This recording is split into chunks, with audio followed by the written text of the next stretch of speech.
নাসারা এসেছে। ঈসা আলাইহিস সালামের মা মারিয়াম ফিলিস্তিনের নাসিরিয়া শহরে জন্মগ্রহণ করেছেন। নাসিরিয়া, ওইখান থেকে আসছে নাসারা। ইয়াকুব আলাইহিস সালামের 10 ছেলে, এই 10 ছেলের মধ্যে থেকে এক ছেলের নাম হচ্ছে ইয়াহুদা। এই ইয়াহুদা থেকে এসেছে ইহুদি। কিন্তু সব নবীর ধর্ম একটা। আওয়াজ করে বলুন তো সবাই, সেটা কি? ইসলাম। সবার ধর্ম একটা ছিল ইসলাম। বিষ্ণু ইসা ইসলাম বলেন, ওয়াল আম্বিয়াউ ইখওয়াতুন লিআল্লাতিন। সেই বুখারীর বর্ণনা, নবীগণ হচ্ছে একে অন্যের বৈমাত্রেয় ভাইয়ের মতো। বৈমাত্রেয় ভাই মানে মা ভিন্ন কিন্তু বাবা এক, এরকম হয় না? ধরেন আমার বাবা যদি একাধিক বিয়ে করে, তো প্রত্যেক স্ত্রী গর্ভে যদি সন্তান আসে, তো আমরা সবাই তো ভাই, কি বলেন? কিন্তু মা ভিন্ন। মা কি? তবে বাবা এক। নবীদের দৃষ্টান্তটা এরকম, আল আম্বিয়া ও ইখওয়াতুন লিআল্লাত। নবীরা হচ্ছেন বৈমাত্রেয় ভাইয়ের মতো, তাদের মা ভিন্ন কিন্তু বাবা এক। বিষ্ণু ইসলাম বলেন, উম্মাহাতুহুম শাত্তা ওয়া দীনুহুম ওয়াহিদ। তাদের শরীয়ত, তাদের বিধিবিধান এটা ভিন্ন ভিন্ন, কিন্তু তাদের দিন কি? এক, সেটা হচ্ছে ইসলাম। সকল নবীর ধর্মের নাম হচ্ছে ইসলাম। যেমন ইব্রাহিম আলাইহিস সালামের ব্যাপারে আল্লাহ তাআলা বলেন, মা কানা ইব্রাহিমু ইয়াহুদিয়ান ওয়ালা নাসরানিয়ান ওয়ালাকিন কানা হানিফান মুসলিমা ওয়া মা কানা মিনাল মুশরিকিন। নবী ইব্রাহিম আলাইহিস সালাম উনি ইহুদিও ছিলেন না, নাসারাও ছিলেন না, উনি একনিষ্ঠ মুসলিম ছিলেন। কি ছিলেন? আল্লাহ নবী ইউসুফ আলাইহিস সালাম উনি সবসময় আল্লাহর কাছে দোয়া করতেন, আল্লাহ তাওয়াফানি মুসলিমান ওয়াল হিকনি বিসসালিহিন। আল্লাহ তুমি আমাকে মুসলিম হিসেবে মৃত্যু দিও আর সৎকর্মশীলদের সাথে অন্তর্ভুক্ত করে নিও। তো উনি মুসলিম না হইলে এই দোয়া করতেন, আল্লাহ মুসলিম হিসেবে মৃত্যু দিও। সুলাইমান আলাইহিস সালাম রানী বিলকিসের কাছে একটা চিঠি লিখেছেন। এই চিঠি আবার পাঠিয়েছেন হুদহুদ পাখিকে দিয়ে। হুদহুদ পাখি ঠোঁটে করে এটা কামড় দিয়ে নিয়ে বিলকিসের রাজপ্রাসাদের ভেন্টিলেশনের ভিতর দিয়ে ঢুকে বিলকিস লাঞ্চ করে বিশ্রাম নিতেছিল, এর বুকের উপরে চিঠিটা রেখে ফুরুত করে উড়াল দিচ্ছে। খুলে দেখে অদ্ভুত এক চিঠি, ইন্নাহু মিন সুলাইমান ওয়া ইন্নাহু বিসমিল্লাহির রহমানির রহিম। তো বিলকিসকে উদ্দেশ্য করে সাল্লাল্লাহু আলাইহি ওয়াসাল্লাম বলেছিলেন, আল্লাহ তাআলু আলাইয়া ওয়া তুনি মুসলিমিন। বিলকিস অবাধ্য হয়ো না, বাড়াবাড়ি করো না, মুসলিম হয়ে আমার কাছে ফিরে আসো। কোন নবী বলছেন? তো উনি যদি মুসলিম না হতেন, উনি মুসলিম হওয়ার আহ্বান করতেন? প্রিয় ভাইরা, তাহলে সব নবীর ধর্ম একটা, সেটা কি? ইসলাম। সব নবী একই ধর্মের অনুসারী ছিলেন। এ পর্যায়ে আমরা কমন প্রফিটিক ফিচার্স, 10টা কমন ফিচার আছে যেটা সব নবীদের ক্ষেত্রে প্রযোজ্য। সব নবীদের ক্ষেত্রে এই ফিচারগুলো পাওয়া যায়। এই 10টা কমন ফিচার নিয়ে আলোচনা করবো ইনশাআল্লাহ। এই 10টা কমন ফিচারের 1 নম্বর হচ্ছে আল ওয়াহি। সকল নবীকে আল্লাহ তাআলা ওহী পাঠিয়েছেন, রেভেলেশন, প্রত্যাদেশ। ওহী মানে সিক্রেট মেসেজ, যেটা নবী শোনে আর আল্লাহ জানে, দুনিয়ার মানুষ এটা শোনে। নবীরা বললে কেবল শোনে। সুবহানাল্লাহ বলুন। সব নবীকে আল্লাহ এই ওহীটা পাঠিয়েছেন। জিবরাইল আলাইহিস সালাম মারফত ওহী পাঠিয়েছেন, অথবা সরাসরি কিতাব পাঠিয়েছেন, কিংবা সহিফা পাঠিয়েছেন। আল্লাহ তাআলা ইরশাদ করছেন, ইন্না আওহাইনা ইলাইকা কামা আওহাইনা ইলা নূহি ওয়ান নাবিয়িনা মিন বা'দি। নবী নূহ আলাইহিস সালামের পরে সব নবীদের কাছে আমি যেমনি ওহী পাঠিয়েছি, আপনার কাছেও আমি এভাবে ওহী পাঠিয়েছি। সব নবীদের কাছে আমি এভাবে ওহী পাঠিয়েছি। সূরা বাকারার শুরুতে মুত্তাকিদের সংজ্ঞা দিতে যে আল্লাহ তাআলা বলেন, ওয়াল্লাযীনা ইউমিনুনা বিমা উনজিলা ইলাইকা ওয়া মা উনজিলা মিন ক্বাবলিক ওয়া বিল আখিরাতি হুম ইউকিনুন। মানে নবী হে, মুত্তাকি তো তারা যারা আপনার উপর যে কিতাব নাজিল হয়েছে এটার উপরও ঈমান আনে, ওয়া মা উনজিলা মিন ক্বাবলিক, এর আগে যত কিতাব নাজিল হয়েছে তার উপরও ঈমান আনে। তা আমরা যদি শুধু কোরআনের উপর ঈমান আনি হবে? তার আগে যত কিতাব, আসমানি কিতাব নাজিল হয়েছে এগুলোর উপরও ঈমান আনার দরকার আছে না নাই? বলেন বলেন। তাওরাতের উপর ঈমান, জাবুর, ইনজিল, সুহুফে ইব্রাহিম ও মুসা, সবগুলোর উপর ঈমান আনতে হবে। তো এই ওহীগুলো আল্লাহ তাআলা নাজিল করেছেন। তাহলে 1 নাম্বার কমন ফিচার হচ্ছে আল্লাহ তাআলা ওহী পাঠিয়েছেন, সব নবীকে ওহী দিয়েছেন। 2 নাম্বার ফিচার হচ্ছে same language of the people. নবীকে আল্লাহ তাআলা যেই জাতিগোষ্ঠীর কাছে পাঠিয়েছেন তিনি ওই জাতির ভাষাতেই কথা বলেছেন। ধরেন মালয় এলাকাতে যদি আল্লাহ নবী পাঠান আর ওই নবী যদি আরবিতে কথা বলে, তা আমাদের মালয়েশিয়ান ভাইরা বুঝবে? আচ্ছা, আরব দেশে যদি আল্লাহ একজন নবী পাঠান, ওই নবী ধরেন যে ম্যান্ডারিনে কথা বলে, চাইনিজ ভাষায়, আরবরা বুঝবে? চায়নাতে ধরেন আল্লাহ তাআলা এক নবী পাঠালো, সে ওখানে যে হিন্দি ভাষায় কথা বলে, চাইনিজ লোকেরা বুঝবে না। তাহলে যেই জাতির কাছে আল্লাহ পাঠাইছেন ওই জাতির ভাষা দিয়ে আল্লাহ নবীকে পাঠাইছেন। সুবহানাল্লাহ। আল্লাহ তাআলা ইরশাদ করেন, ওয়ামা আরসালনা মির রাসূলিন ইল্লা বিলিসানি কওমিহি লিউবাইয়িনা লাহুম। আল্লাহ তাআলা যত রাসূল পৃথিবীতে প্রেরণ করেছেন, বিলিসানি কওমি, যে জাতির কাছে প্রেরণ করেছেন ওই জাতির ভাষায় প্রেরণ করেছেন, যাতে করে নবীর কথা এরা বুঝে। নবীরা এসেছেন বাণীবাহক হয়ে। এখন এই বাণী যদি বুঝতে না পারে তাহলে কাজ হবে? এজন্য প্রত্যেক নবীকে আল্লাহ তাআলা যে জাতির কাছে পাঠিয়েছেন ওই জাতির ভাষায় পাঠিয়েছেন। তিন নম্বর হচ্ছে সকল নবীকে আল্লাহ তাআলা very good standard of character দিয়েছেন। চারিত্রিক দৃষ্টিকোণ থেকে অতুলনীয় ছিল এক একজন নবী, পা থেকে মাথা পর্যন্ত কালো দাগ ফেলার মতো কিছু ছিল না। আল্লাহু আকবার। মাসুম ছিলেন। আহলুস সুন্নাহ ওয়াল জামাআর আকীদা হচ্ছে প্রত্যেক নবী ছিলেন মাসুম, কোনো গুনাহ করেন নাই, নিষ্পাপ প্রতিটা নবী। সর্বোত্তম চরিত্র দিয়ে আল্লাহ তাআলা, অনুপম চরিত্র দিয়ে আল্লাহ তাআলা তাদেরকে পাঠিয়েছেন। আল্লাহ তাআলা বলেন, ওয়া ইন্নাকা লাআলা খুলুকিন আযীম, and verily you are on a very good standard of character. নবী হে, আপনি চমৎকার একটা ক্যারেক্টারের উপর প্রতিষ্ঠিত। আপনার আচরণের মতো, ক্যারেক্টারের মতো আচরণ অতুলনীয়, পৃথিবীতে দ্বিতীয়টা খুঁজে পাওয়া যায় না, ঠিক কিনা? কারণ নবীরা যদি মডেল হন, তাদের আচরণ যদি ভালো না হয়, তাহলে মানুষ তাদেরকে গ্রহণ করবে? মানুষ তো তাদের কাছ থেকে শিখবে, জানবে। তো জন্য তাদের আচরণ চমৎকার হওয়ার দরকার আছে না নাই? চমৎকার আচরণ, চমৎকার চারিত্রিক মাধুর্য দিয়ে আল্লাহ তাআলা পৃথিবীতে এক একজন নবীকে প্রেরণ করেছেন। সব নবীরা ভেরি গুড স্ট্যান্ডার্ড অফ ক্যারেক্টারের অধিকারী ছিল। 4 নম্বর হচ্ছে প্রত্যেক নবীকে আল্লাহ তাআলা মিরাকেল দিয়েছেন, মানে মুআজিজা, as a proof of their prophethood. তাদের নবুয়তির প্রমাণ হিসেবে আল্লাহ তাআলা তাদেরকে মিরাকেল দিয়েছেন, মুআজিজা। যেমন সালেহ আলাইহিস সালামকে আল্লাহ তাআলা মুআজিজা দিয়েছিলেন। তার জাতির কাছে যখন তিনি দাওয়াত দিলেন, তারা বলল, সালেহ তুমি যে নবী এটা আমরা বুঝবো কি করে? এক শর্তে আমরা তোমার উপর ঈমান আনতে পারি। সাল্লাল্লাহু আলাইহি ওয়াসাল্লাম বললেন, কি শর্ত? বলতেছে, এই যে পাহাড় দেখো, এই পাহাড়ের ভেতর থেকে যদি একটা উট বের করো, 10 মাসের গর্ভবতী একটা উটটা বেরোবে, বেরোয় বাচ্চা দিবে, সাথে সাথে আমরা উটের দুধ দহন করে খাবো, এরপর আমরা ঈমান আনবো। চিন্তা করছেন কত শর্ত? পাহাড়ের ভেতর থেকে কি বের করে দেখাইতে হবে? উট। উনি আল্লাহর কাছে দোয়া করলেন, আল্লাহ বললেন কবুল। তবে কথা না শুনলে কিন্তু খবর আছে। বলছে ঈমান আনবে, ঈমান না আনলে কিন্তু খবর আছে। উনি দোয়া করলেন, আল্লাহ কবুল করলেন। পাহাড় বিদীর্ণ হয়ে একটা বিশাল আকৃতির উট বের হয়ে আসলো, 10 মাসের গর্ভবতী উট। মুহূর্তে এটা ডেলিভারি করলো একটা উটের বাচ্চা, এবং দুধ দিতে আরম্ভ করলো, ওলান ভর্তি দুধ। সবাই পেট ভরে দুধ খেলো। খাওয়ার পরে কয়, তুমি জাদুকর। খাওয়ার পরে সাল্লাল্লাহু আলাইহি ওয়াসাল্লাম কি বলে? ইউ আর এ ম্যাজিশিয়ান, তুমি জাদুকর, তুমি তো বড় ভেলকিবাজ সালেহ, তুমি পাহাড়ের ভিতরে ভেলকি ঢুকাই দিছো। আল্লাহ তাআলা তাদেরকে একটা সাউন্ড গ্রেনেড, প্রচন্ড শব্দ তরঙ্গ দিয়ে ধ্বংস করে দিলেন। কানের পর্দা ফেটে সবগুলো লাশ হয়ে জমিনে পড়ল। তাহলে এই যে সাল্লাল্লাহু আলাইহি ওয়াসাল্লাম যেটা দেখাইছেন, এটা কি ভেলকি ছিল? ম্যাজিক ছিল? কি ছিল?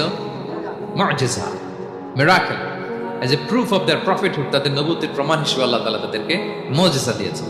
মূসা আলাইহিস সালামের মুআজিজা কি ছিল? লাঠি। ফাআলকাহা ফাইযা হিয়া হাইয়াতুন তাসআ। ওই লাঠি রেখে দিলেন, মুভিং স্ন্যাক হয়ে যেত, নড়তেছে, সাপ ছবল মারবে। সুবহানাল্লাহ। এটা কি ম্যাজিক ছিল? কি ছিল? মুআজিজা। ঈসা আলাইহিস সালামকে আল্লাহ তাআলা মাইন্ড ব্লোয়িং মুআজিজা দিয়েছেন। অন্ধ ব্যক্তির চোখে হাত বুলিয়ে দিলেই দৃষ্টিশক্তি ফিরে পেত। ধবল রোগী, কুষ্ঠ রোগীর গায়ে টাচ করে দিলে স্কিন পরিষ্কার হয়ে যেত। মৃত ব্যক্তিকে দাঁড়াতে বললে মুহূর্তে দাঁড়িয়ে যেত। কুম বিইযনিল্লাহ, আল্লাহর আদেশে দাঁড়াও বললে লাশ জীবিত হয়ে দাঁড়িয়ে যেত। ভেলকিবাজি ছিল এটা? কি ছিল? বিষ্ণু ঈসা ইসলাম দাওয়াত দিচ্ছেন কুরাইশদেরকে, ওরা মানে না। বিষ্ণু নবী পাগল পড়া, বললেন, আচ্ছা বলো কুরাইশের লোকেরা কি বললে বিশ্বাস করবে যে আমি সত্য নবী? কি বললে বিশ্বাস করবে? তারা বলল, মুহাম্মদ ওই যে আকাশের চাঁদ, এটা 2 ভাগ করে দেখাইতে বললে বিশ্বাস করবে তুমি সত্য নবী। কি আবদার দেখছেন? হ্যাঁ, নবীদেরকে পেয়ে মামুর বাড়ির আবদার নিয়ে আসছিল এক এক জাতিগোষ্ঠী। বলে, মুহাম্মদ আকাশের জলজলে চাঁদটাকে যদি তুমি 2 ভাগ করে দেখাতে পারো, তবেই বুঝবে তুমি নবী। বিষ্ণু ঈসা ইসলাম আল্লাহর কাছে দোয়া করলেন। আল্লাহ বলেন, ঠিক আছে। ইখতারাবাতিস সাআতু ওয়ানশাক্কাল কমার ওয়া ইয়ারাউ আয়াতান ইয়ারিদু ওয়া ইয়াকুলু সিহরুম মুস্তামির। বিষ্ণু নবী সাব্বাবা, এই আঙ্গুলের নাম কি? ইবহাম, সাব্বাবা, ওয়ুসতা, বিংসার, খিনসার। হ্যাঁ, আমরা ইংরেজি নাম ঠিকই জানি, আরবিটা জানি না। ইবহাম, সাব্বাবা, ওয়ুসতা, বিংসার, খিনসার।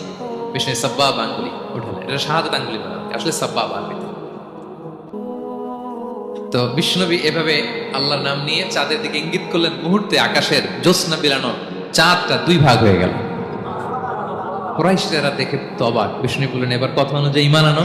বলে, Muhammad you are a magician. Muhammad তুমি বড্ড বড় জাদুকর, তুমি চাঁদের মধ্যে জাদু লাগাই ফেলছো। নাউযুবিল্লাহ মিন যালিক। তাহলে আল্লাহ তাআলা age a proof of their prophethood, তাদের নবুয়তির প্রমাণ হিসেবে প্রত্যেক নবীকে কি দিয়েছেন? মুআজিজা দিয়েছেন, সব নবীকে দিয়েছেন। 5 নাম্বার, সকল নবীর দাওয়াতি মিশন এক ছিল। এক মিশন নিয়ে নবীরা পৃথিবীতে এসেছেন। সেটা কি? তাওহীদ, রিসালাত, আখিরাত। আমার সাথে সাথে বলেন, তাওহীদ, রিসালাত, আখিরাত। তাওহীদ, রিসালাত, আখিরাত। এই তিনটা বুনিয়াদী শিক্ষা দিতেই নবীরা এসেছে। তাওহীদ মানে ওয়াননেস অফ গড, আল্লাহ যে এক, সব নবী প্রচার করেছেন। রিসালাত মানে তারা যে বার্তাবাহক হিসেবে এসেছে, তাদের কথা মানতে হবে, এটার দাওয়াত দিয়েছে। আখিরাত মানে হচ্ছে মৃত্যুর পরেও যে একটা জীবন আছে, সেই জীবনের ব্যাপারে প্রত্যেক রাসূলরা কি করেছেন? দাওয়াত দিয়েছেন। এবং কোন নবীর কথার সাথে আরেক নবীর কথার গরমিল পাওয়া যায়, অমিল হয় না। আচ্ছা বলেন তো, কখনো কি হয়েছে কোন এক নবী এসে বলছে যে মৃত্যুর পরে একটা জীবন আছে, আরেক নবী এসে বলছে না, মনে হয় নাও থাকতে পারে? বলছে?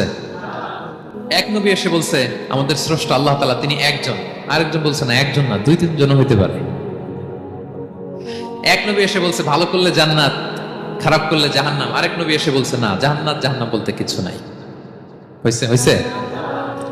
কোন নবীর কথার সাথে কোন নবীর কথার কোনো বৈপরীত্য নাই, কারণ প্রত্যেক নবীরা মন গড়া কিছু বলতেন না। ওমা ইয়ান্তিকু আনিল হাওয়া ইন হুয়া ইল্লা ওয়াহয়ুন ইউহা। নবীরা কথা বলতেন একটা হেডকোয়ার্টার থেকে তথ্য পেয়ে। ওই হেডকোয়ার্টারটা কার? ওই হেডকোয়ার্টার থেকে যে ইনফরমেশন আসতো সেটার আলোকে নবীরা কথা বলতেন, বানিয়ে কিছু বলতেন। সব নবীরা দাওয়াত দিয়েছেন, ইয়া কওমি ইবুদুল্লাহ মা লাকুম মিন ইলাহিন গায়রু। হে আমার জাতির লোকেরা, এক আল্লাহর ইবাদত করো, আল্লাহ ছাড়া অন্য কারো ইবাদত করো না। সব নবীরা বলেছেন ইন্নী লাকুম রাসূলুন আমিন, নিশ্চয় আমি তোমাদের কাছে বিশ্বস্ত রাসূল হিসেবে প্রেরিত হয়েছি। সব নবীরা বলেছেন ইয়াউমা লা তামলিকু নাফসুন লিনাফসিন শাইআ ওয়াল আমরু ইয়াউমা ইযিল লিল্লাহ। এমন এক দিনের মুখোমুখি হতে হবে কেউ কারো উপকার করতে পারবে না। নেতা কর্মীর উপকারে আসবে না, কর্মী নেতার উপকারে আসবে না, পীর সাহেব মুরিদের উপকারে আসবে না, মুরিদ পীর সাহেবের উপকারে আসবে না, হাজবেন্ড ওয়াইফের কিছু করতে পারবে না, ওয়াইফ হাজবেন্ডকে কিছু করে দিতে পারবে না। দিনটা বড্ড ভয়ঙ্কর। সব নবীর এই তিনটা দাওয়াত দিয়েছেন, তাওহীদ, রিসালাত, আখিরাত। তার মানে সব নবীর দাওয়াতি মিশন এক, এক অভিন্ন দাওয়াতি মিশন নিয়ে তারা পৃথিবীতে এসেছেন। 6 নাম্বার, এই পৃথিবীতে যত রাসূল এসেছে, নবী এসেছে, তারা প্রত্যেকে মানুষ ছিল। কি ছিলেন? নাকি জিন ছিল? ফেরেশতা? প্রেরিত সব নবীরা কি ছিল? মানুষ ছিল। মক্কার কুরাইশরা বলতো মা লিহাযা রাসূলি ইয়াকুলু আত-তাআমা ওয়া ইয়ামশি ফিল আসওয়াক। ব্যাপার কি, মুহাম্মদ আবার কেমনে রাসূল হয়? আমরাও বাজারে যাই, উনিও যায়, আমরাও বিয়ে করি, উনিও বিয়ে করে, আমাদেরকে মারলে কাটলে লাল রক্ত, ওনার রক্ত বের হয়। তো তারা চাচ্ছিল, তারা বলতেছিল যে মানুষ না দিয়ে আল্লাহ যদি ফেরেশতা পাঠাইতো নবী হিসেবে, তাইলে না ভালো হইতো। তালবাহান, এটা কি বলে? ফেরেশতা পাঠালে কি বলতো জানেন? ফেরেশতা পাঠালে বলতো ফেরেশতাদের তো ক্ষুধা লাগে না, এরা বুঝবে কি আমাদের কষ্ট? ফেরেশতাদের তো জৈবিক চাহিদা নাই, এরা কেমনে বুঝবে? ফেরেশতাদের তো খারাপ কাজ করার প্রবণতা, টেন্ডেন্সি নাই। আমাদের যে কষ্ট, দুঃখ, ফিলিং, সেটা তো ফেরেশতারা বুঝে না। ফেরেশতারা কেমনে আমাদের নবী হয়? এটা বলতো, ঠিক কিনা? তালবাহানা বলে কেমন রাসূল, আমরা যা করি তাই করে। আল্লাহ বলেন সব নবীকে আমি মানুষ হিসেবে প্রেরণ করেছি। বিষ্ণু সাল্লাল্লাহু আলাইহি ওয়াসাল্লাম বলেন ইন্নামা আনা বাশারুম মিসলুকুম, নিশ্চয় আমি তোমাদের মতোই মানুষ। তোমাদের মতোই কি মানুষ, তবে পার্থক্য হচ্ছে ইউহা ইলাইয়া, আমার কাছে ওহী আসে, প্রত্যাদেশ আছে আল্লাহ তাআলার পক্ষ থেকে। তাহলে 6 নাম্বার যেই কমন ফিচার আমরা জানলাম, আল্লাহর পাঠানো সবগুলো নবী এবং রাসূল তারা কি ছিলেন? সবাই বলুন, তারা কি ছিলেন? মানুষ ছিলেন।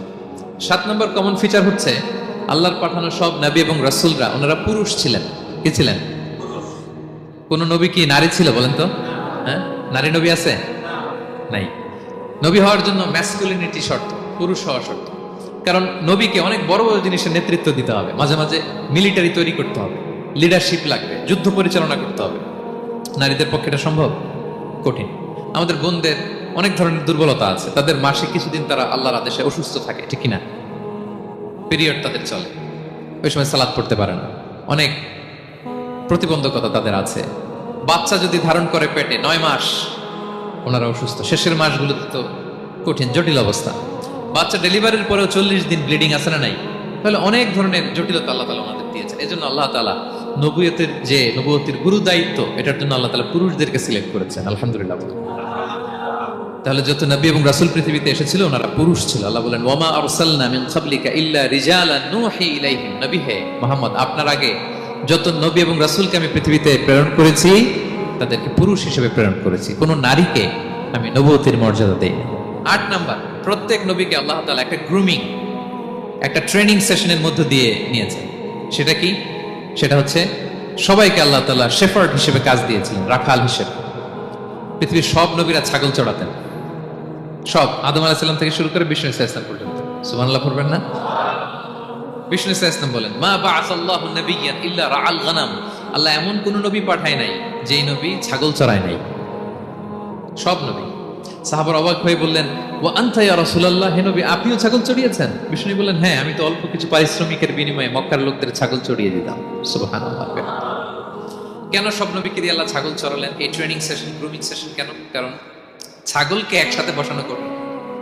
ছাগল একটু কি বলবো, একটু টেরা টাইপের প্রাণী, কথা শুনতে চায় না।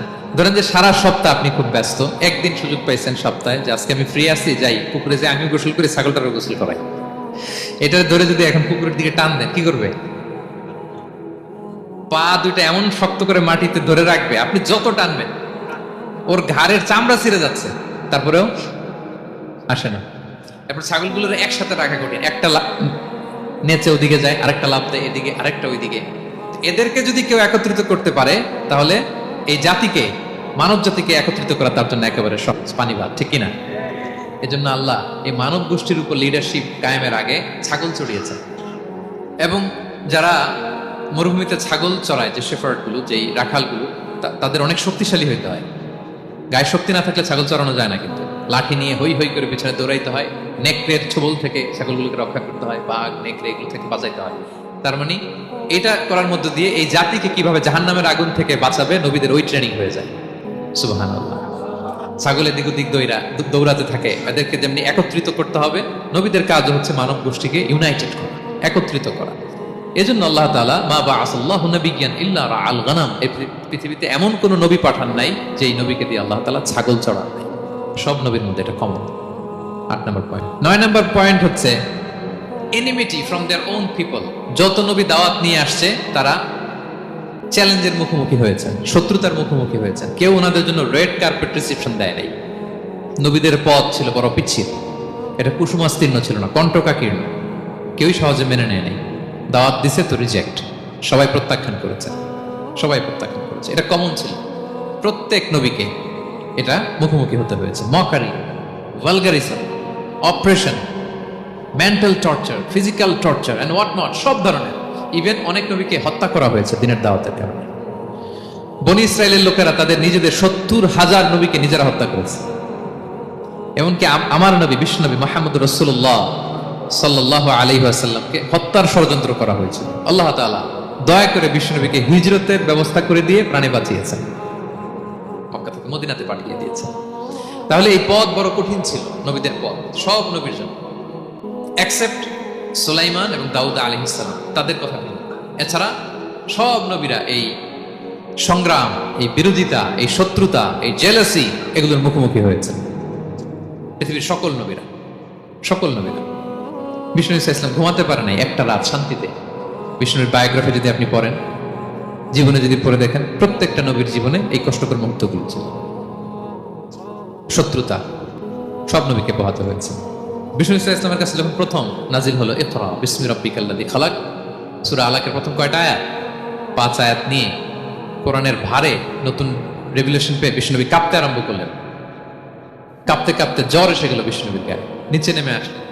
খাদিজা রাদিয়াল্লাহু তাআলা আনহাকে বললেন, সাম্মিলুনি সাম্মিলুনি, আমাকে কম্বল চাপা দাও, আমার খুব শীত লাগছে, আমার জ্বর এসে গিয়েছে। কাঁপতে লাগলেন বিষ্ণু ইসলাম। খাদিজা রাদিয়াল্লাহু তাআলা আনহার এক চাচাতো ভাই ওয়ারাকা ইবনে নওফল ছিল ইনজিল কিতাবের পণ্ডিত। খাদিজা রাদিয়াল্লাহু তাআলা আনহা বিষ্ণুনবীকে নিয়ে চাচাতো ভাইয়ের কাছে গেলেন, যে বলেন, ভাই ওরাকা, দেখেন তো মুহাম্মদ কি বলে, সে কি দেখছে, কি নিয়ে আসছে, কাঁপতেছে আর বলতেছে আমি মরে যাব, আমাকে কম্বল চাপা দাও। ওরাকা বললেন, মুহাম্মদ কে এসেছিল বলতো? বিষ্ণু জিবরাইল ইসলামের বর্ণনা দিলেন।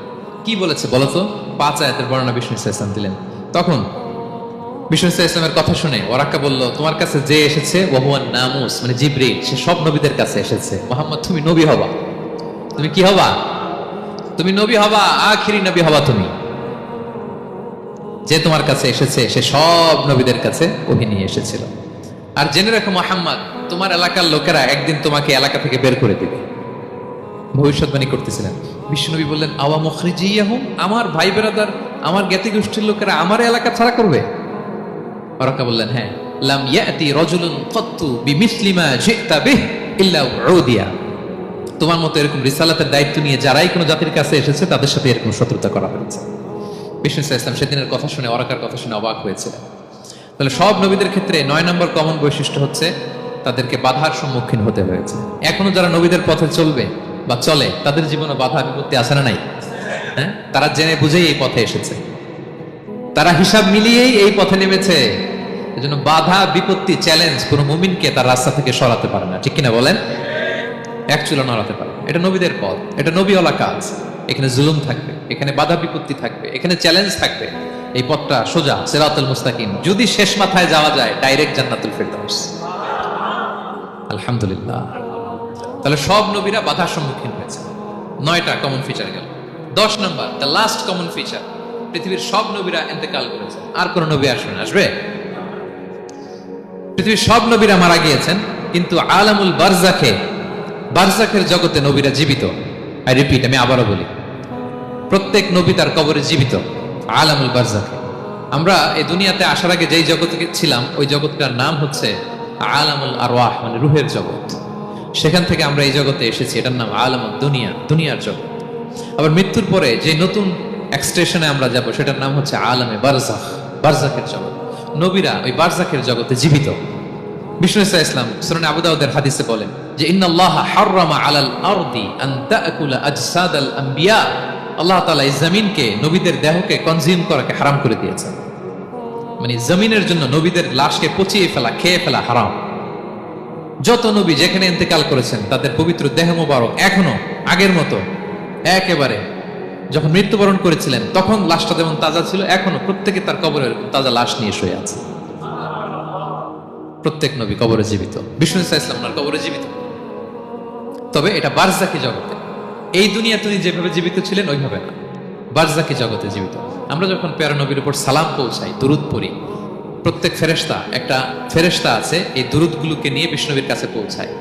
আপনার বাবার নাম, আপনার নাম বলে ফেরেশতা বলে যে অমুকের ছেলে অমুক আপনাকে সালাম দিয়েছে। বিষ্ণুবী কবর থেকে নিজে ওই সালামের উত্তর বলে, কারণ বিষ্ণু ইসলাম বারজাকের জগতে তিনি জীবিত।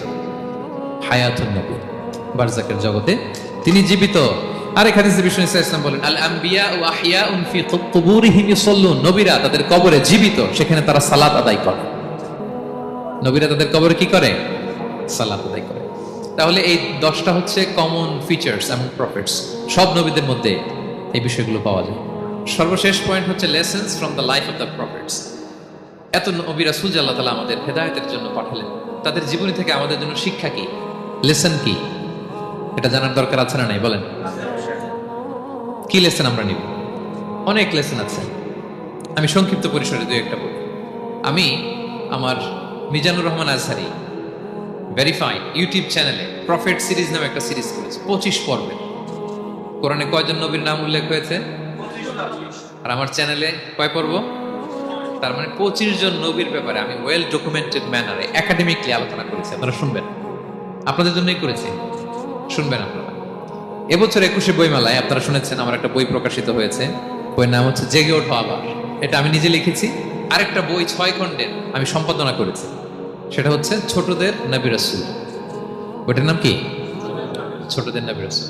সত্যায়ন প্রকাশন থেকে 6 পর্বের খুব চমৎকার গ্রাফিক্যাল ইউজার ইন্টারফেস দিয়ে আপনার সোনামণিরা, বাচ্চারা তারা জেনে যাবে যে তাদের আসল আইকন কারা, তাদের আসল সুপার হিরো কারা, তাদের অনুসরণীয় অনুকরণীয় ব্যক্তিত্ব হবে কারা। এই বইটা লিখতে, সম্পাদনা করতে আমাদের অনেক চ্যালেঞ্জ আমরা ফেস করেছি, কারণ এটা আপনাদের জন্য লিখছি কাদের জন্য? বাচ্চাদের জন্য। আমি বাচ্চাদেরকে গল্প শোনাচ্ছি এরকম একটা ভাব নিয়ে লিখেছি। আমি বারবার ভেবেছি যে আমার ছোট্ট মেয়েটাকে যদি আমি শোনাই, ওকে বুঝাইলে ও কিভাবে বললে বুঝবে। গল্পের মতো করে খুব রস দিয়ে, আনন্দ দিয়ে প্রতিটা বাক্য এভাবে সাজানো হয়েছে। 6 খণ্ডের ছোটদের নবী রাসূল সিরিজ। যদি সুযোগ হয় আপনারা সংগ্রহ করবেন।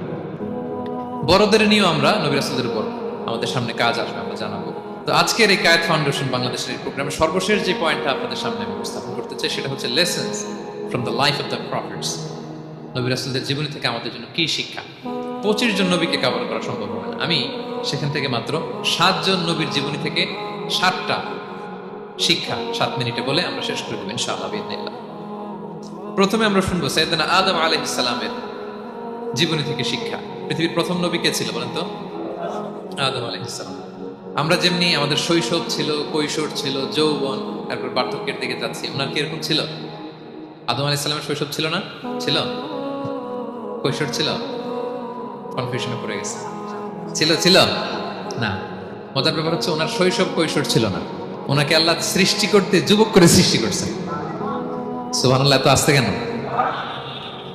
সৃষ্টি করতেই যুবক, 60 হাত লম্বা। কয় হাত? 60 হাত লম্বা করে তৈরি করছেন আদম আলাইহিস সালামকে। আপনারাও যারা জান্নাতে যাবেন 60 হাত লম্বা হয়ে ঢুকবেন, 33 বছরের যুবক হয়ে ঢুকবেন। 80 বছর বয়সে মারা গেল, কত বছর বয়সে ঢুকবেন? গালে কোনো দাড়ি থাকবে না। এই দুনিয়ায় দাড়ি রেখে নেন, ওখানে দাড়ি ছাড়া উঠবেন একেবারে কোনো জুরদা মুর্দা ও আবনা ও সালাসা ওয়া সালাসিন। 33 বছরের তাগড়া ইয়াং সুপারস্টার হয়ে জান্নাতে ঢুকবো আমরা। তো আদম আলাইহিস সালামকে আল্লাহ প্রথম নবী করে পৃথিবীতে পাঠালেন। ওনাকে জান্নাতে সব খাইতে বললেন, যে সব খাও, একটা গাছের কাছে যেও। কিন্তু শয়তান, সে তার মিশন নিয়ে আসে। সে আদম আলাইহিস সালামকে ভুলভাল বোঝালো, আদম আর হাওয়াকে, যে একটা কাজ করো, আল্লাহ তাআলা তোমাকে না করছে কেন জানো? আল্লাহ তো চায় না তুমি জান্নাতে থাকো, আল্লাহ চায় তোমাদেরকে দুনিয়াতে পাঠিয়ে দিবে। তো তুমি যদি এই গাছের ফল খেয়ে ফেলো, আল্লাহ আর দুনিয়াতে পাঠাতে পারবে না। কিন্তু আল্লাহ চায় তোমাদেরকে কই পাঠাবে? কিন্তু যদি গাছের ফল খেয়ে ফেলো, আর পাঠাইতে পারবে না। এজন্য আল্লাহ নিষেধ করছে গাছের ফল খায় না। চিন্তা করছেন? উল্টা, পুরো উল্টোটা বুঝাইছে। তো ভুল করে সাইয়েদনা আদম আলাইহিস সালাম, হাওয়া আলাইহিস সালাম খেয়ে ফেলছেন এই ফল। খাওয়ার পরেই আল্লাহ তাআলা পাঠিয়ে দিলেন পৃথিবীতে, যাও জমিনে যাও, এই জান্নাতে আর থাকা যাচ্ছে না। কাঁদতে আরম্ভ করলেন আদম আর হাওয়া আলাইহিস সালাম, কাঁদতে কাঁদতে অনুতপ্ত হয়ে আল্লাহর কাছে দোয়া করলেন। তো পুরো আদম আলাইহিস সালামের জিন্দেগির সবচেয়ে বড় শিক্ষা হচ্ছে রিপেন্টেন্স, অনুতপ্ত হওয়া। কি হওয়া? অনুতপ্ত হওয়া। আমরা ভুল করব, কুল্লুকুম খাত্তাউন, আমরা সবাই পাপী। সবাই কি পাপী? কে পাপ করি না? আমরা সবাই পাপী। কিন্তু মনে রাখবেন, আমাদের পাপ যত বড় হোক, আল্লাহর রহমতের দরিয়া তার চাইতেও বড়, অনেক বড়। তিনি দয়াময়, তিনি মেহেরবান, তার দয়ার শেষ নাই, তার মায়ার শেষ নাই। তার রহমতের দরিয়া যে কত বড় আপনি কল্পনাও করতে পারবেন না।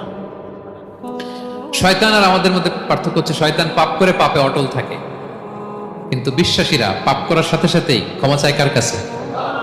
এটা হচ্ছে আদম আলাইহিস সালামের জীবনী থেকে আমাদের জন্য সবচেয়ে বড় লেসন। সাইয়েদনা আদম আলাইহিস সালাম উনি ভুল করে যখন বুঝতে পারলেন, অনুতপ্ত হলেন, চোখের পানি ছাড়লেন। 2 ফোঁটা পানি আল্লাহর কাছে সবচাইতে প্রিয়।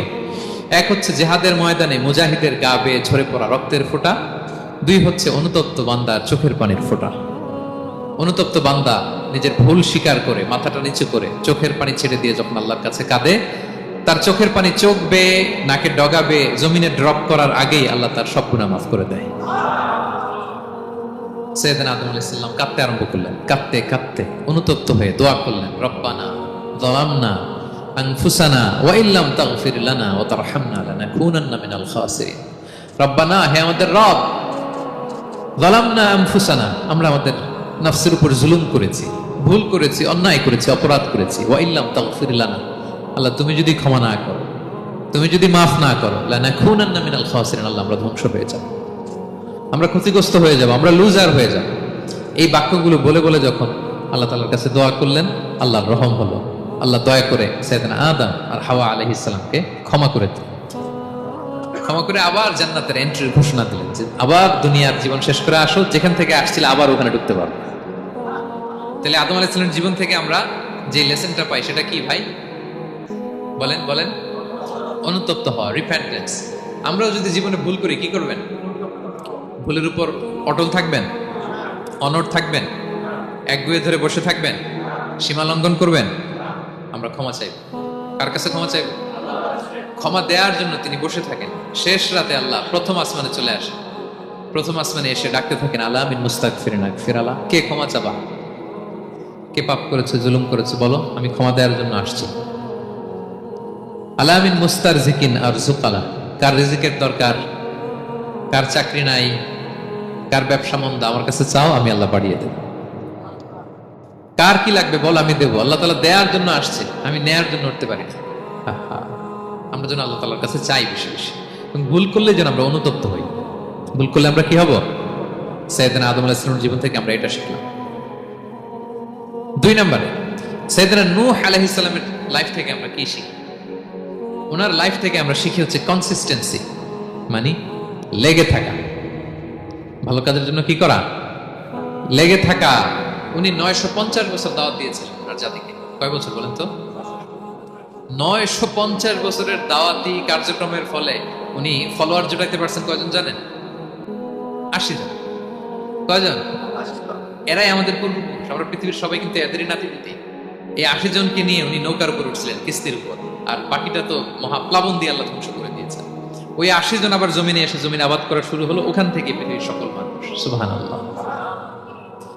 উনি বলেন, ক্বালা রাব্বি ইন্নী দাআউতু কওমি লাইলান ওয়া নাহারা। আল্লাহ, আমি দিন রাত এক করে আমার জাতিগোষ্ঠীকে দাওয়াত দিয়েছি।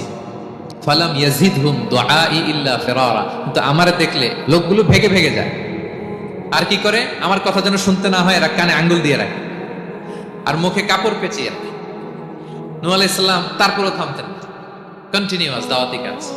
লোকজন নূহ আলাইহিস সালামকে পিটিয়ে আধামরা করে কাঁথা দিয়ে পেঁচিয়ে পাহাড়ে রেখে আসতেন। ওইখান থেকে এসে নূহ আলাইহিস সালাম আবার দাওয়াত দিতে শুরু করতেন। What a consistency! কিভাবে লেগেছিলেন? 950 বছর তিনি দাওয়াত দিয়েছেন, মাত্র 80 জন ফলোয়ার হয়েছিল। তাহলে আমরা অল্প দাওয়াতি কাজ করেই আমরা হতাশ হয়ে যায়। হায় রে, আমার কথা শুনলো না, হায় রে আমার কথা পৌঁছাইল না, হায় রে আমার কাছে এসে কেউ মুসলিম হইল না, হায় রে আমার কথা। অস্থির। আপনার কাজ হচ্ছে পৌঁছে দেওয়া, আপনার কাজ হচ্ছে কোরআনের কথা মানুষকে বলা। এটা দিয়ে কতটুকু কি হবে এটার ফয়সালা কার? তাহলে নূহ আলাইহিস সালামের জীবনী থেকে আমাদের শিক্ষা হচ্ছে কনসিস্টেন্সি। 950 বছর উনি লাগাতার দাওয়াত দিয়েছেন, থামে নাই, হতাশ হয় নাই, হাল ছাড়ে নাই। নবীরা কখনো হাল ছাড়ে না। সুবহানাল্লাহ পড়ে। 3 নাম্বার, ইব্রাহিম আলাইহিস সালামের জীবনী থেকে আমাদের জন্য শিক্ষা হচ্ছে ওবিডিয়েন্স, আনুগত্য। কি করে আল্লাহ তাআলার কাছে আনুগত্য করতে হয়। আল্লাহু আকবার। আমি মনে হয় 1 ঘন্টার উপরে আলোচনা করেছি আমার প্রফেট সিরিজ ইব্রাহিম আলাইহিস সালামের জীবনী নিয়ে। ওনার পুরো জীবনটা, আল্লাহ কোনো কিছু বলতে দেরি, আল্লাহর আদেশের সামনে মাথা পেতে দিতে ইব্রাহিম আলাইহিস সালামের দেরি হয় না। আল্লাহ বলছেন আসলিম, ওয়া ইয ক্বালা রাব্বুহু আসলিম ক্বালা আসলামতু লিরাব্বিল আলামিন। হে ইব্রাহিম, সারেন্ডার, সারেন্ডার। সুবহানাল্লাহ। ইব্রাহিম আনুগত্য করো। আল্লাহ আনুগত্য করছে। ওনার সন্তান হয় না, 86 বছর বয়স একটা সন্তান দিলেন আল্লাহ। আমাদের এখানে কার বয়স কত? সর্বোচ্চ বয়স কত আছে? আমরা এদিকে 60 বছরের উপর তো কেউ নাই, ঠিক কিনা? 86 বছর বয়সে আল্লাহ সন্তান দিয়েছেন ইসমাঈল আলাইহিস সালাম। কত বছর বয়সে? সন্তানটা আদরের নাকি? হ্যাঁ, আদরের না? শেষ কালে একটা সন্তান পেলেন 86 বছর বয়সে। ইব্রাহিম আর হাজেরার ঘরকে উজাড় করে ফুটফুটে এক সন্তান ইসমাঈল আলাইহিস সালাম আসলেন। ভালোবাসা, আদর যেন ঠিকরে পড়ে, এত গদগদ ভালোবাসা। এবার বললেন, যাও হাজেরা আর দুধের সন্তান ইসমাইলকে মরুভূমিতে ফেলে দিয়ে আস। বলতে দেরি, রেখে আসতে দেরি নেই। এটাই হচ্ছে ইব্রাহিম আলাইহিস সালামের আনুগত্য। দুধুমরু প্রান্তরে হাজেরা আর ইসমাইল সালামকে রেখে আসলেন, চলে আসলেন। বুকটা ফেটে চৌচির, 86 বছর বয়সে একটা দুধ সন্তান পেলাম, দুধের বাচ্চা, আমার স্ত্রী সহ মরুভূমিতে রেখে আসলেন। রেখে আবার থাকাও যাবে না, যাও তুমি ফিলিস্তিনে, এরা থাকবে মক্কা, মরুভূমির মাঝখানে। পরে আল্লাহ জুরহুম কওমের মাধ্যমে এদেরকে পানি, জামজাম, অনেক কিছু দিলেন। লম্বা ঘটনার দিকে যাচ্ছে। এরপর হৃদয় যখন ফেটে চৌচির হয়ে যায়, তখন আল্লাহ তাআলা বলেন, ঠিক আছে যাও, যাই একটু ছেলেরা দেখে আস। এবার যে দেখে ছেলেরা আরো মায়া লাগে, কারণ একটু বড় হয়েছে তো, এবার দৌড়াইতে পারে, হাঁটতে পারে। সুবহানাল্লাহ বলে। এবার যখন দৌড়াইতে পারে, হাঁটতে পারে, আব্বু আব্বু বলে ডাকতে পারে, মায়াটা যখন একটু গাঢ় হয়েছে, আল্লাহ বলে এবার ছেলেরা জবাই করো। দেখছেন কি পরীক্ষা? 86 বছর বয়সে সন্তান পেল, রেখে আসলো মরুভূমিতে। একটু বড় হইলো, দেখা করতে গেল, এবার বলে জবাই করো। জবাই করো বলতে দেরি, ছুরি চালাতে দেরি হয়নি। কুরবানির ইতিহাস, লম্বা ইতিহাস, দিকে যাব। এরপরে আল্লাহ কবুল করলেন। এরপরে বললেন, বাপ বেটা মিলে মরুভূমির মধ্যে ঘেমে ঘেমে একটা ঘর বানাও। এরপরে ঘোষণা দাও মানুষকে, যেটা আমার ঘর। বাপ বেটা মিলে কষ্ট করে একটা ঘর বানালেন। এবার বললেন, আজান দাও, ঘোষণা দাও, সবাই যেন এখানে আসে। আল্লাহ কারে ঘোষণা দিন? কেউ তো নাই। বলতেছে, তুমি ঘোষণা দাও, এই ঘোষণার শব্দ পৃথিবীর সব মানুষের কর্ণকুহরে আমি আল্লাহ নিজ দায়িত্বে পৌঁছে দেব। আমরা যারা রুহের জগতেও তখনও ছিলাম, যারা লাব্বাইক বলতে পেরেছি, তাদের ঠিকই নসিবে ওই কাবা ঘর জিয়ারতের নসিব হয়ে যাবে। উনি ঘোষণা দিলেন, দেখেন কেউ নাই, ধুধুমরু প্রান্তর। আজকের মক্কাকে কল্পনা করেন তো কি অবস্থা। এই রমজানের লাস্ট 10 days অফ রমাদান আপনি জায়গা পাবেন? হজের চেয়েও বেশি মানুষ। কিভাবে আল্লাহ কবুল করেছেন, কিভাবে আনুগত্য, সাবমিসিভনেস, নিজেকে আল্লাহর কাছে পুরো সুপর্দ করা, এর নমুনা সাইয়েদনা ইব্রাহিম আলাইহিস সালাম পেশ করেছেন। তাহলে সংক্ষিপ্ত কথা হচ্ছে, আল্লাহ নবী ইব্রাহিম আলাইহিস সালামের জীবনী থেকে আমাদের জন্য শিক্ষা হচ্ছে অবিডিয়েন্স, আনুগত্য। কিভাবে আল্লাহর আদেশের সামনে মাথা পেতে দিতে হয়, পারা যাবে তো? হ্যাঁ, ওই ইব্রাহিম আলাইহিস সালামের রক্ত আমাদের দেহে বহমান। আমরাও নবী ইব্রাহিমের উত্তরসূরি। নবী ইব্রাহিমের আলাইহিস সালামের মতো আমরাও ইসলামের জন্য জীবন বিলিয়ে দেওয়ার দরকার আছে না নাই? বলেন বলেন। শক্ত পদে আমাদেরকেও এরকম স্যাক্রিফাইসের মেন্টালিটি অর্জন করতে হবে। অবিডিয়েন্স, আনুগত্যের শিক্ষা আমরা নবী ইব্রাহিম আলাইহিস সালামের কাছ থেকে পাই। 4 নম্বরই ইয়াকুব আলাইহিস সালাম, ওনার জীবনী থেকে শিক্ষা হচ্ছে পেশেন্স, ধৈর্য।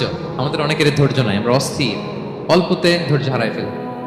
ধৈর্য এমন একটা গাছ, এই গাছের সারা গায়ে অনেক কাটা, কিন্তু এই গাছের ফল বড্ড মিষ্টি। ধৈর্য এমন একটা গাছ, গাছের সারা গায়ে কি, কিন্তু ফলটা। ইয়াকুব আলাইহিস সালামের কলিজার টুকরা ইউসুফ আলাইহিস সালামকে ভাইয়েরা মেরে আহত করে কুয়ায় ফেলে দিছে, কুয়া থেকে নিয়ে মিশরে বিক্রি করে দিছে। এখন এতিম হয়ে আরেক জায়গায় থাকে, বাবার কলিজা ফেটে যায়, ছিঁড়ে যায়, কিন্তু কাউরে বিচার দেয় না, কাউরে কিছু বলে না। উনি বলে ইন্নামা আশকু বাসি ওয়া হুজনি ইলাল্লাহ, আমার দুঃখ কষ্ট মনের জ্বালার যন্ত্রণা আমি একজনকে বলি, তিনি কে? ধৈর্য ধারণ করলেন। প্রাপ্তবয়স্ক অবস্থায় ওনার ছেলে বানিয়ামিন, তাকেও হারালেন। আবার বলে আমি কাউরে বিচার দিই না, একজনের বলে, তিনি কে? এই 2 ছেলের শোকে কাঁদতে কাঁদতে অন্ধ হয়ে গেল।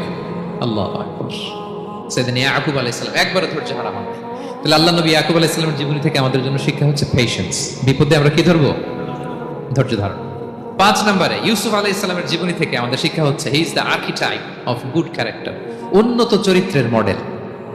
আমার যুবক ভাইয়েরা, গায়েত ফাউন্ডেশন বাংলাদেশের আজকের ইফতার প্রোগ্রামে যুবক যারা এসছো, তোমাদের জন্য শিক্ষা আর্কিটাইপ, গুড ক্যারেক্টার।